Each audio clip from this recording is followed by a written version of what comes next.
तो फिल्म की शुरुआत होती है वेलरी से, जो एक बहुत ही अच्छी मोटिवेशनल स्पीकर है और पूरी ही दुनिया में मशहूर भी है। सबको उसकी बातों से उम्मीद मिलती है, पर वो किस तकलीफ से गुजर रही है कोई नहीं जानता। हर रात उसे डरावने ख्वाब आते हैं, जिससे कोई उसे पानी में खींच रहा हो। उसे इन सब की वजह आज तक समझ नहीं आई। खैर, इसके बाद हमें वेलरी की फैमिली के बारे में पता चलता है कि उसकी मॉम तो सालों पहले ही मर चुकी है। अभी उसके डैड का कुछ पता नहीं, और वो भी उसका हस्बैंड है जो उससे बहुत ज्यादा प्यार करता है। आज उसके लिए उसके गांव से एक लेटर आया था, जिसे देखते ही उसका मूड काफी ऑफ हो गया। उसकी उदासी बढ़ गई।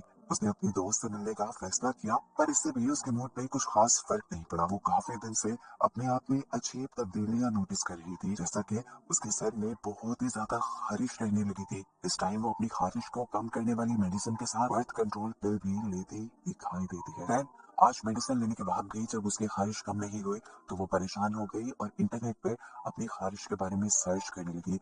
और उसे जो रिजल्ट्स नजर आए, उसे देखकर वो बहुत ज्यादा डर गई और उसने अपना लैपटॉप ही बंद कर दिया। मिलिट्री के साथ अब एक और भी बहुत अजीब चीज हुई। उसके घर में बहुत सारी चूंटियां थी। कहाँ से आई थी, कहाँ जा रही थी, वेलरी को अंदाजा नहीं था। इन चूंटियों का पीछा करते करते वेलरी को चूंटियों का बना एक पूरा घर अपने घर के अंदर नजर आता है। उसने झाँक कर अंदर देखा, तो अंदर बहुत सारी चींटियां थी, जिन्हें देखकर वो डर गई। फिर अगले दिन दिखाया जाता है वेलरी को अब एक इंटरनेशनल टूर के लिए जाना था, जिसके लिए उसे बर्थ सर्टिफिकेट की जरूरत थी।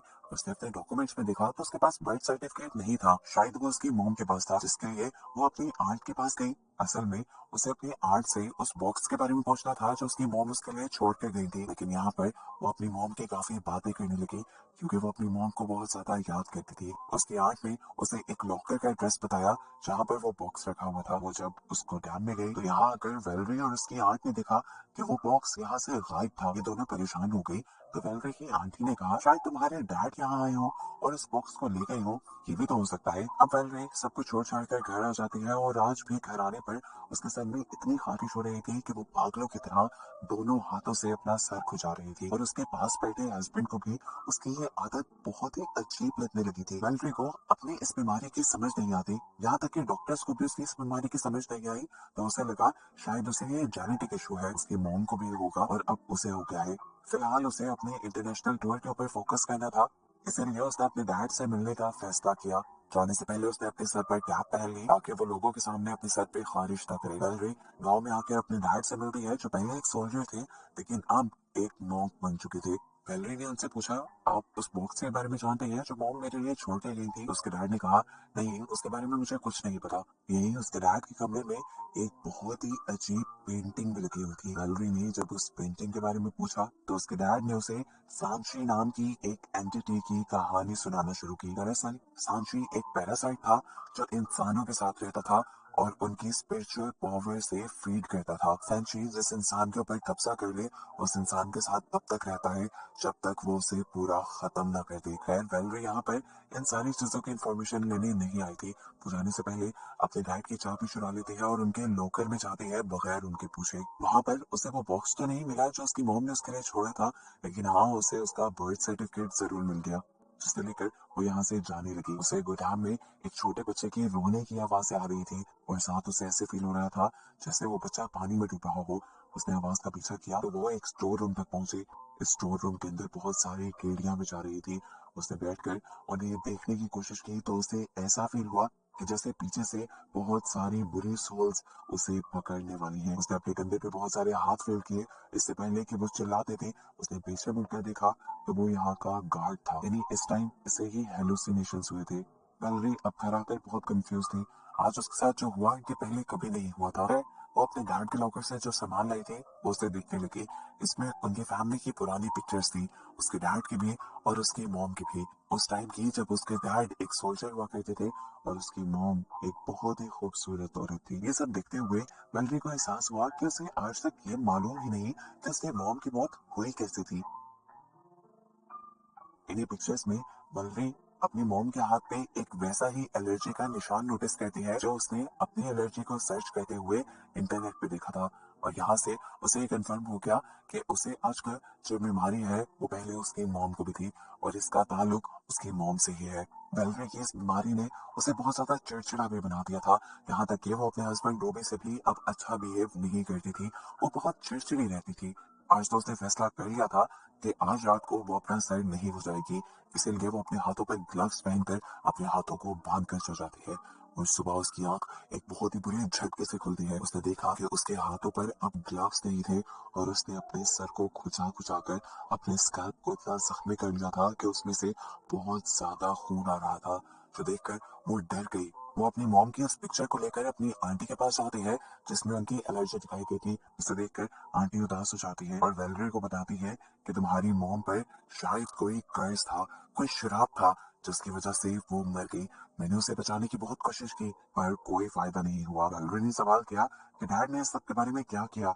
उन्होंने उसे डैड के बारे में कुछ नहीं बताया, बस इतना ही कहा कि तुम अपने डैड से दूर रहना। कुछ देर बाद वेलरी को एक फोटो शूट के लिए जाना था, जहाँ पर हैवी लाइट्स के अपने साय के साथ वो देखती है कि उसके साय के साथ कोई और भी खड़ा है, जिसे देखकर वो बुरी तरह डर गई। लेकिन उसने यहाँ पर किसी को भी अपनी फीलिंग एक्सप्रेस होने नहीं दी। वो अब घर आ गई और घर आकर भी वो सर कुचा रही थी। उसने अपने सर में इतनी खारिश की कि खून निकल आया और इस खून को रॉबी ने भी नोटिस कर लिया। उसने यहाँ रॉबी से झूठ बोल दिया कि नहीं ऐसा कुछ नहीं है। वेलरी इस चोट को लेकर तो कोई बहाना बना देती है और जैसे ही मेडिसिन वाली दराज खोलती है तो वहां पर उसके हस्बैंड को उसकी बर्थ कंट्रोल पिल्स दिख जाती है, जिसे देखते ही उसके और रूबी के दरमियान में लड़ाई होना शुरू हो चुकी थी। वेलरी भी गुस्से में थी, वो अपने आप से चुन रही थी। ऐसे में उसने रूबी से कह दिया ठीक है तुम मुझसे दूर ही रहो, यही बेहतर है। और इस तरह उनके रिश्ते में दरार आना शुरू हो गई। वेलरी अब अकेले अपने रूम में रह रही थी। उसने अब सोच लिया था कि हर रात वो अपना सर नहीं खुजाएगी, इसीलिए रात में वो अपने हाथों को बांध कर सोई। लेकिन जब सुबह उठी तो वो परेशान हो गई क्योंकि उसके हाथ खुल चुके थे और उसने आज भी अपने स्कैल्प से खून निकाल लिया था। वो अब इतनी बात समझ गई थी कि उसके साथ जो कुछ भी हो रहा है इसमें कोई दूसरी एंटिटी इन्वॉल्व है, क्योंकि वो खुद अपने हाथ नहीं खोल सकती थी। ये कंफर्म था कि रात में किसी और ने उसके हाथ खोले थे। उठते ही वेलरी दोबारा अपने घर में बहुत सारी चोटियों को नोटिस करती है। वो परेशान हो जाती है और इन चोटियों का पीछा करते करते उनके घर तक पहुंचती है। वो देखना चाहती थी आखिर ये चोटियां करती क्या है, इसलिए वो अपने घर की दीवार तोड़ने लग जाती है और तभी उसके घर पर नॉक हो जाता है। भाई देखने को मिला कि उसके डैड आए हुए थे। उसके डैड वेलरी के लिए बहुत ज्यादा परेशान थे। उन्होंने कहा कि तुम मेरी कॉल नहीं उठा रही थी तो परेशानी में मैं बस यही चला आया। वो इस टाइम वेलरी को कुछ बताना चाहते थे। वो बात शुरू करते हैं वेलरी की मॉम से। वो बताते हैं कि वेलरी तुम्हारी मॉम एक बहुत अच्छी इंसान थी और आज मैं तुम्हें बताता हूँ कि उनकी मौत कैसे हुई। सालों पहले मैं एक सोल्जर हुआ करता था और मैंने अपनी एक दुश्मन फौजी को मारा था। वो एक लड़की थी, न जाने उसके अंदर क्या ताकत थी जो उसके मरने के बाद मेरे साथ मेरे अंदर आ गई और मेरी वजह से वो तुम्हारी मॉम के साथ जुड़ गई। मुझे बाद में पता चला कि वो एक संची है और जब मुझे ये बात मालूम हुई तो मैंने तुम्हारी मॉम की उस संची पैरासाइट से जान छुड़ाने की बहुत कोशिश की, लेकिन मैं नाकाम रहा। फिर तुम पैदा हो गई और फिर वो संची पैरासाइट तुम्हारे अंदर आ गया और तुम्हारे साथ मैं जानता हूँ आजकल बहुत अजीबो गरीब वाकये हो रही हैं और इन सब के पीछे वो संची ही है। वेलरी के डैड जानते थे कि वेलरी इन सारी बातों को जानने के बाद बहुत ज्यादा रिएक्ट करेगी, इसीलिए वो उसकी चाय में नींद की गोलियां मिलाकर लाए थे, जिसकी वजह से वेलरी वहीं पर सो गई और जब उठी तो उसे फौरन वो सारी बातें याद आई और वो अब अपनी मॉम की मौत के बारे में सर्च करने लगी। उसे अपने घर में बहुत सारी अखबार की कटिंग और चीजें मिलती है जिसमें ये साफ लिखा था कि उसके डैड ने ही असल में उसकी मॉम का मर्डर किया था। ये सुनकर वो टूट गई। अचानक बारिश शुरू हो जाती है। वेलरी अपने घर की खिड़कियां बंद करने के लिए जब ऊपर जाती है तो उसे खिड़की के बाहर अपनी मॉम की परछाई नजर आती है। उसे वो दिन वो सब कुछ डसने लग जाता है जिस दिन उसकी मॉम की मौत हुई थी। उसने देखा कि उसकी मॉम तड़प रही थी और उसके डैड उसे जबरदस्ती पानी में डुबो रहे थे और ऐसे ही उसकी मॉम की मौत हो गई थी। जैसे ही वेलरी को अपने डैड का ये घिनौना चेहरा नजर आता है तो वो फौरन अपने डैड के पास अपनी मॉम का बदला लेने के लिए पहुंच जाती है। उनके घर जाकर वो एक एक सामान बिखेर देती है और अपने डैड से पूछती है आखिर क्यों क्यों मारा आपने मेरी मॉम को। उसके डैड कहते हैं मैंने तुम्हारी मॉम को नहीं मारा, मैं तो उन्हें बचा रहा था उस संशी से, लेकिन वो संशी बहुत ज्यादा स्ट्रॉन्ग था और मैं हारता रहा। तुम्हारी मॉम मर गई उस संशी से ही लड़ते लड़ते। लेकिन वेलरी को अब उनकी बातों पे यकीन नहीं था। उसके डैड ने उसे बताया तुम्हारी मॉम असल में तुम्हें इस संशी से बचाना चाहते थे और इसी चक्कर में उन्होंने अपनी जान खुद ही ली थी, लेकिन मरने के बाद भी वो अपने मकसद में नाकाम रही। वो तुम्हें उस संशी से नहीं बचा सकी और अब वो संची तुम्हारे साथ है और तुम्हारी जान बचाने के लिए उस संची का खत्म होना बहुत जरूरी है। अब ये बातें वेलरी को डराने लगी थी। वो अपने डैड को यही छोड़कर वापस घर चली जाती है। अगले दिन उसका सेमिनार भी था, उसकी लाइफ का सबसे बड़ा सेमिनार, एक इंटरनेशनल टूर।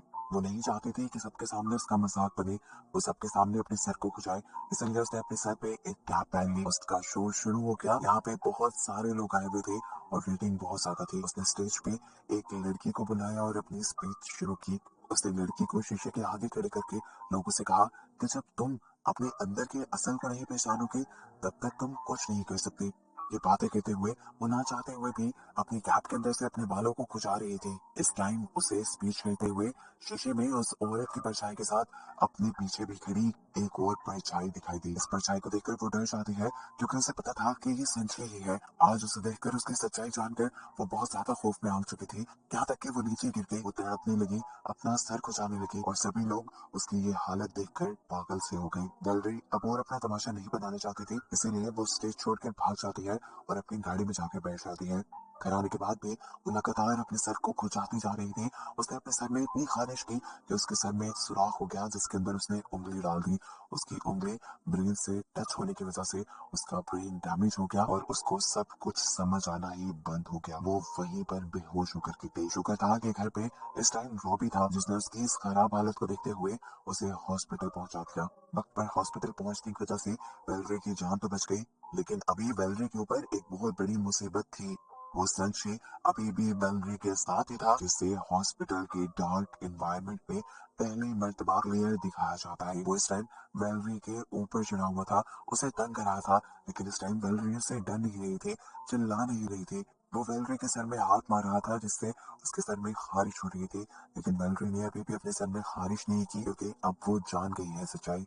वो अब इससे डरती नहीं, वो इसका मुकाबला करना चाहती है। जैसे ही वेलरी ने अपने डर का सामना करना शुरू किया तो उसकी हालत पहले से बेहतर होने लगी। संशय का कंट्रोल उसके ऊपर से कुछ कम होने लगा और उसकी बेहतर हालत का कुछ क्रेडिट रॉबी को भी जाता है जो उसका आजकल बहुत ज्यादा ख्याल रख रहा था। वो हमेशा अब वेलरे को उसके सर पे हाथ लगाने से मना कर रहा था क्योंकि सर पे हाथ लगाने की वजह से उसकी बॉडी के काफी हिस्से पैरालाइज हो चुके थे, यहाँ तक कि उसके पाँव भी, और अब उसे चलने में काफी मुश्किल होती थी।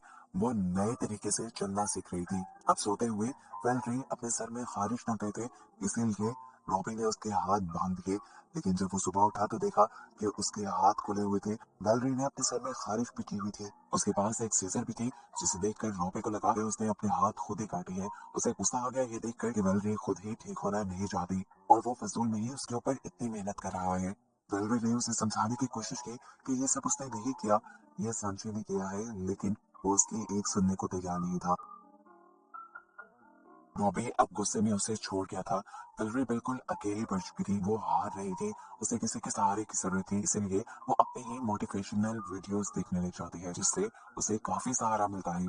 उसने फैसला कर लिया था कि अब वो उस एंटिटी से यानी संशय से खुद लड़ेगी ताकि ये सारे मसले हल हो जाएं। रात में उसने रॉबी को बेहोशी की दवाई देकर सुला दिया और फिर वो अपने एक रूम में आ गई जहाँ पर बहुत सारे मिरर्स थे। यहाँ आते ही वो जोर जोर से चिल्लाने लगी, बताओ तुम कौन हो, मुझसे क्या चाहती हो, मेरे सामने आओ। काफी देर तक उनके सामने कोई नहीं आया, पर कुछ ही देर बाद एक शीशे में से एक डरावना हाथ निकला जिसने पीछे से आकर वैलरी को पकड़ लिया।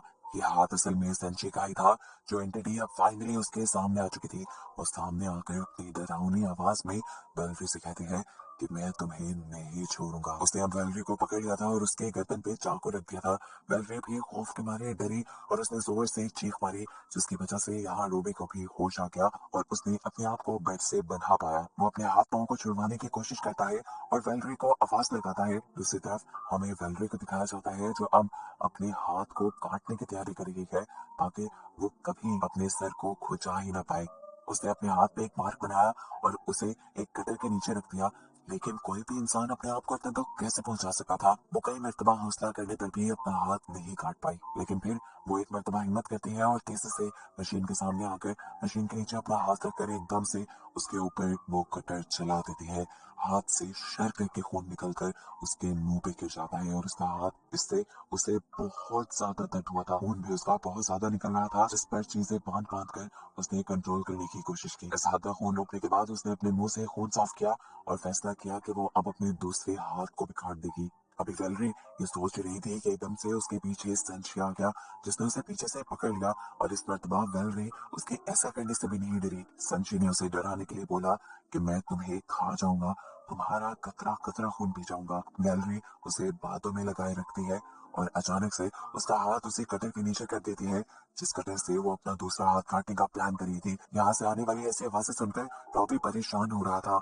यहाँ वैलेरी पूरी तरह संशी से लड़ने के मूड में थी। हाथ काटने के बाद उसने वो मशीन ही उठा ली और उससे इस संशी के ऊपर हमला करना शुरू कर दिया। उसे लग रहा था कि ऐसा करने पर संशी मर जाएगा, लेकिन ऐसा नहीं हुआ। संशी के जितने हिस्से उसने काटे थे वो रीजनरेट होने लगे, यानी दोबारा से पैदा होने लगे।